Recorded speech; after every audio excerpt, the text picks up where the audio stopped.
मुरादाबाद में बुधवार को सुहेलदेव भारतीय समाज पार्टी के राष्ट्रीय प्रमुख महासचिव एवं पूर्व मंत्री डॉक्टर अरविंद राजभर मुरादाबाद पहुंचे, जहां उन्होंने दिल्ली रोड स्थित सुभा सपा के जिला कार्यालय एवं कटघर में क्षेत्रीय कार्यालय का उद्घाटन किया। उसके बाद पश्चिमांचल संगठन समीक्षा बैठक में संगठन की प्रगति एवं कार्य योजना पर विस्तृत समीक्षा की। इस दौरान डॉक्टर अरविंद राजभर ने कहा कि सुहेलदेव भारतीय समाज पार्टी शोषित, वंचित, पिछड़ा, दलित, अल्पसंख्यकों के हक अधिकार की लड़ाई लड़ रही है।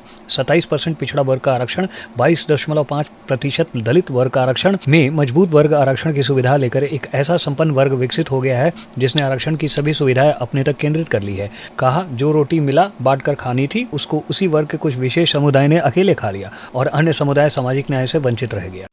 देखिए, ये हमने जिस प्रकार से हमारी पार्टी का एजेंडा है कि हम उत्तर प्रदेश को 4 भागों में बांटने का व्यवस्था बनाए हुए हैं, तो यह निर्णय सत्ता सरकार का है, लेकिन संगठनात्मक दृष्टिकोण से उत्तर प्रदेश को हम लोगों ने ऑलरेडी 4 भाग में बांट रखा है।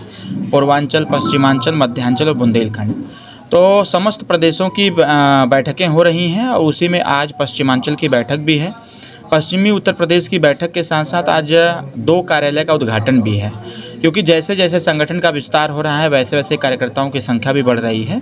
तो कार्यकर्ताओं की जन सुनवाई हो, कार्यकर्ताओं की सुनवाई हो, इसके लिए कार्यालय का होना नितांत आवश्यक है। इसके लिए आज कार्यालय का हमने उद्घाटन भी किया है, जिला कार्यालय। अब एक क्षेत्रीय कार्यालय का उद्घाटन करना बाकी है।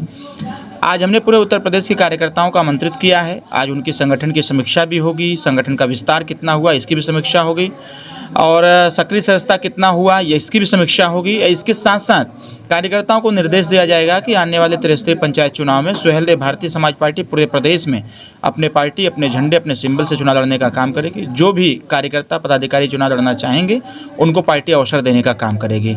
इसके साथ साथ ब्लॉक प्रमुखी का चुनाव है और अध्यक्षी का भी चुनाव है और इसके साथ साथ 2027 के जो विधानसभा चुनाव आने वाला है उसमें हमने अपने कार्यकर्ताओं को पहले से भी निर्देश दे रखा था कि कम से कम 15 सीटों का चयन किया जाए, जिसपे सुहेलदेव भारतीय समाज पार्टी आने वाले गठबंधन में चुनाव लड़ेगी, जिस गठबंधन में वर्तमान समय में एनडीए में हम लोग हैं। तो इन सब चीज़ों को, इन सब मुद्दों को लेकर के आज हमने मुरादाबाद का दौरा किया है और मुरादाबाद में हमारे माननीय जिलाध्यक्ष श्री रवि चौधरी जी के यहाँ कार्यालय उद्घाटन हुआ। उद्घाटन के बाद अभी मैं कार्यकर्ताओं की समीक्षा लेने के लिए जाऊँगा। इस प्रकार से हम लोग जनता के हित में ज़ीरो पॉवर्टी स्कीम हम लोगों ने लागू किया है कि भारतीय संविधान के मानक के अनुसार जो हर व्यक्ति का मूलभूत अधिकार है, रोटी, कपड़ा, मकान, शिक्षा, दवाई, जो सोच महात्मा गांधी जी की थी, जो सोच डॉक्टर अंबेडकर साहब की थी, जो सोच मान्यवर कांसीराम साहब की थी, वो पूरा नहीं हो पाया। लेकिन वर्तमान समय में उनके सोच को, उनके संकल्प को पूरा करने का काम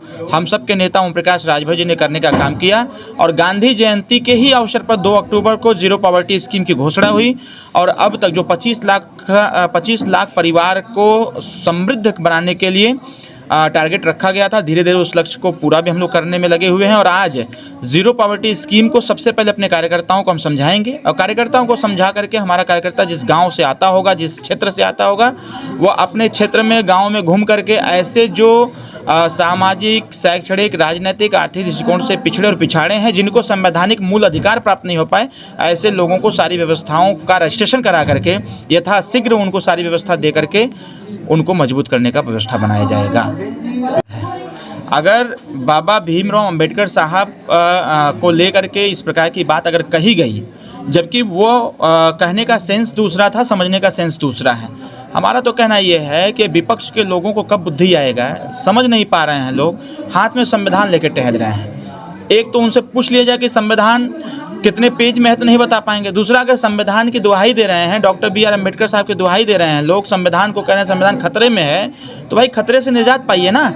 निजात पाने के लिए सबसे बड़ा उपाय एक है कि प्राथमिक विद्यालय से संविधान को पढ़ना अनिवार्य कर दिया जाए। जब संविधान को प्राथमिक विद्यालय से पढ़ना अनिवार्य कर दिया जाएगा तो हर बच्चा सतर्क रहेगा, सचेत रहेगा, सतर्क रहेगा अपने अधिकार के प्रति। संविधान को फिर किसी को बताने की आवश्यकता नहीं होगी। अपने आप डॉक्टर बी आर अम्बेडकर साहब की रचित संविधान और उनके प्रावधान, उनके अनुच्छेद, उनकी धाराएं, उनकी उपधाराएं, ये सारी चीज़ें अपने आप सब लोग पढ़ लिख करके जान जाएंगे। फिर आने वाले समयों में न संविधान पर कोई राजनीति हो पाएगी और न ही डॉक्टर बी आर अम्बेडकर साहब के नाम पर कोई राजनीति कर पाएगा, क्योंकि हर व्यक्ति, हर बच्चा, हर युवा जागरूक हो जाएगा। जब जागरूक हो जाएगा तो अपने हित की रक्षा स्वतः कर लेगा और जो भारतीय संविधान का मानक है समता, स्वतंत्रता, बंधुत्व, न्याय, इसको भी स्थापित करने का काम इसी देश का युवा करेगा। इसको अवॉइड नहीं किया सकता है क्योंकि लोकतंत्र है। लोकतंत्र में आज माननीय गृहमंत्री जी गृहमंत्री हैं, हम मंत्री रहे, मंत्री जी मंत्री हैं, कुछ भी है तो संविधान से ही है। तो सदन के अंदर देखिए कितना बड़ा दुर्भाग्य है, मतलब जिस पे चर्चा होनी चाहिए उस पे नहीं हुई। 4 बार बीएसपी की सरकार रही, 4 बार सपा की सरकार रही, लेकिन उत्तर प्रदेश की विधानसभा में जिस संविधान की शपथ लेकर के लोग सरकार चलाते हैं, उन लोगों ने उत्तर प्रदेश की विधानसभा में डॉक्टर भीमराव अंबेडकर साहब का तस्वीर तक लगाना मुनासिब नहीं समझा। क्या ये बात करेंगे? ये बेईमान लोग हैं जो लोग झूठा इस प्रकार से कर रहे हैं, सीना पीट रहे हैं कि हम संविधान के रक्षक हैं। और वो संविधान के रक्षक होते हैं तो उत्तर प्रदेश की विधानसभा में डॉक्टर बी आर अम्बेडकर साहब की फोटो लगा देते, मूर्ति लगा देते, कम से कम प्रेरणा का स्रोत होता। यह पता चलता है कि इनके संविधान का शपथ लेकर के हम लोग सरकार चलाने का काम करते हैं। 4 बार हो रहा है, 4 बार हो रहा है, कोई कुछ नहीं, ऐसा आप ड्रामा कर रहे हैं फालतू में। और कम से कम सदन के अंदर पूरी दुनिया जान रही है ना कि डॉक्टर भीमराव अंबेडकर साहब के संविधान से ही देश और प्रदेश की सरकार चलती है। हाँ, कहने का सेंस जो भी रहा हो उनका, लेकिन विपक्ष ने इसको राजनीतिक तुल दिया है।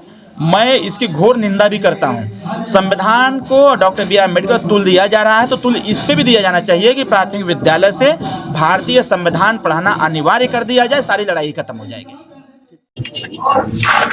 अच्छा, आज आपके जिला कार्यालय का उद्घाटन हुआ है, क्या कहना चाहिए? बस मैं कहना चाहूँगा कि पश्चिम में मुरादाबाद एक ऐसा जिला है जहाँ हमने कार्यालय का उद्घाटन किया है और उद्घाटन से हमारे प्रदेश के नेतागण जो भी आते हैं, इधर उधर जाने की जरूरत नहीं है। रूम वूम सबकी व्यवस्था है, कोई आता है तो होटल में ना जाके अपने कार्यालय पे रुक सकता है। उसी साथ साथ मैं अपने मुरादाबाद के जितने भी कार्यकर्ता हैं, पदाधिकारी हैं, सबको बताना चाहता हूँ कि स्वयंदेव भारतीय समाज पार्टी, जैसे हमारे अरविंद भैया ने बताया कि स्वयंदेव भारतीय समाज पार्टी का कुनबा बढ़ रहा है। और ये हमें भी लग रहा है कि आपने देखा मुरादाबाद में आपको पीले गमछे वाले हर जगह नजर आते हैं और कचहरी से लेकर थाने तक, चौकी तक, जहाँ भी देखते हो आप, तो उसी हिसाब से हम उठ जाते हैं कि स्वयंदेव का कुनबा बढ़ा तो है, इसके साथ साथ नए कार्यकर्ताओं को जोड़ रहे हैं। सदस्यता अभियान चलाएंगे अभी। और जैसे कि भैया ने बताया कि जिला पंचायत सदस्य वगैरह जो भी लड़का आते हैं, ब्लॉक प्रमुख बने, जिला पंचायत अध्यक्ष बने, तो इसमें हम मेहनत कर रहे हैं। आगे की क्या तैयारियां हैं पश्चिम उत्तर प्रदेश में, और अब जिले में क्या संगठन और मजबूत होगा लगातार?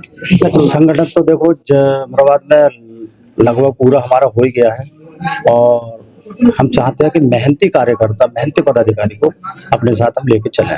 कुछ पुराने हमारे पदाधिकारी थे जो बिछड़ गए थे, उन्हें हम दोबारा से जोड़ने का काम कर रहे हैं। इसी के साथ साथ जब पुराने जुड़ेंगे, स्वयंदेव अपने आप बढ़ती जाएगी।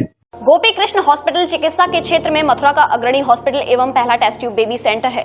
IVF में 70% सफलता, स्त्री रोग विभाग में high risk delivery, caesarean operation, hysterectomy आदि बेहद अनुभवी एवं क्वालिफाइड लेडी डॉक्टरों द्वारा किए जाते हैं। हड्डी रोग विभाग की एडवांस यूनिट, जहां पर जोड़ प्रत्यारोपण यानी कि घुटना रिप्लेसमेंट, कूल्हा रिप्लेसमेंट, रीढ़ की हड्डी के ऑपरेशन एवं फ्रैक्चर होने पर प्लास्टर, सरिया या प्लेटिंग आदि की सर्जरी की जाती है। हर प्रकार की जनरल सर्जरी एवं दूरबीन विधि से हर प्रकार के लेप्रोस्कोपिक ऑपरेशन, बच्चों के हर प्रकार के रोगों का इलाज। हॉस्पिटल NABH से मान्यता प्राप्त है। मॉड्यूलर OT एवं हाईटेक मशीनों से फिजियोथेरेपी, एम्स दिल्ली एवं CMC बेल्योर द्वारा certified pathology. Gopi Krishna hospital में Ayushman card, ESI card, BSNL के कार्ड, रेलवे के कर्मचारियों के कैशलेस इलाज की सुविधा। लगभग सभी इंश्योरेंस कंपनियां एवं TPI कार्ड धारकों को कैशलेस इलाज की सुविधा।